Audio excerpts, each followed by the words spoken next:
So in today's session, we'll be continuing with Linux, launching of Linux machine and connecting remotely with the help of Git Bash.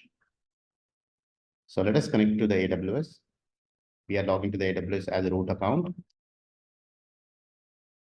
We have successfully logged into the AWS as a root user. Now it's time to go to a service called IAM. And go to users. We created a user whose name is Spider-Man. Now Spider-Man want to log into AWS. Since we don't have his password, I have not saved anywhere. So I'm generating the password again, resetting the password. So Spider-Man will use another browser. As part of your learning, you're doing as a root user, you're doing as a IAM user. In the real time, you will only get the access to IAM user. This is how you log into the AWS in your real-time project.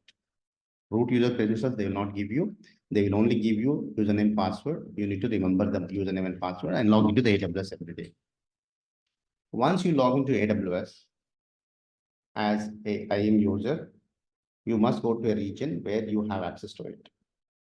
So you are part of North Virginia region. There you have to go to services. Under compute, you have EC2.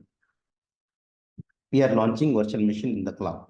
Yesterday, we have launched a Windows. Today, we are launching Linux. Step number 1, click on launch instance. Give a name. My first Linux.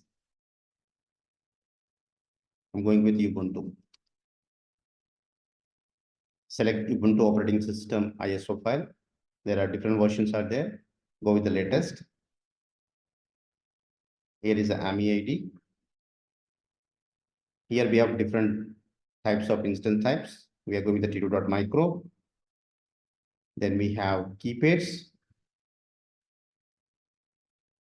I'm selecting one of the existing key which have created yesterday. Yesterday we have created a key.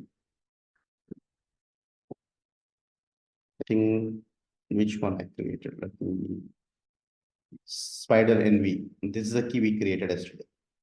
And this key should be available in our local machine.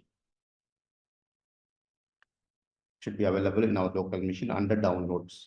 How come it will be available here? Yesterday, we have download. We created. The moment you create it, it will be downloaded to download folder. So key name is spider_nv_keys. Spider_nv_keys. This particular key is needed. This key is available as part of downloads location. We go to graphically. You want to check this information on your machine itself. This is through command line. You have verified key is available here. Same thing if you want to verify here. Go to downloads. Under downloads, this is the key pair we have. So this is command line. You can see the key pair. Here is the key. Same key is available here. So we are associating with the existing key, rather we create a new key. The same key is being used for the Windows operating system yesterday. Now go to the networking.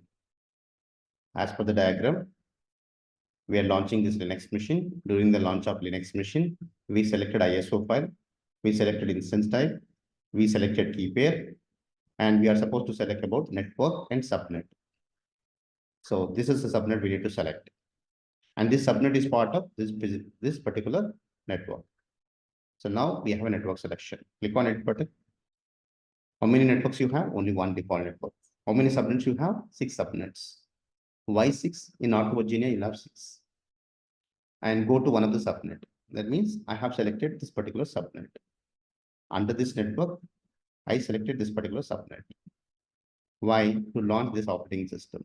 This subnet is mapped with this physical data center. This is a physical data center. A subnet is mapped with the physical data center.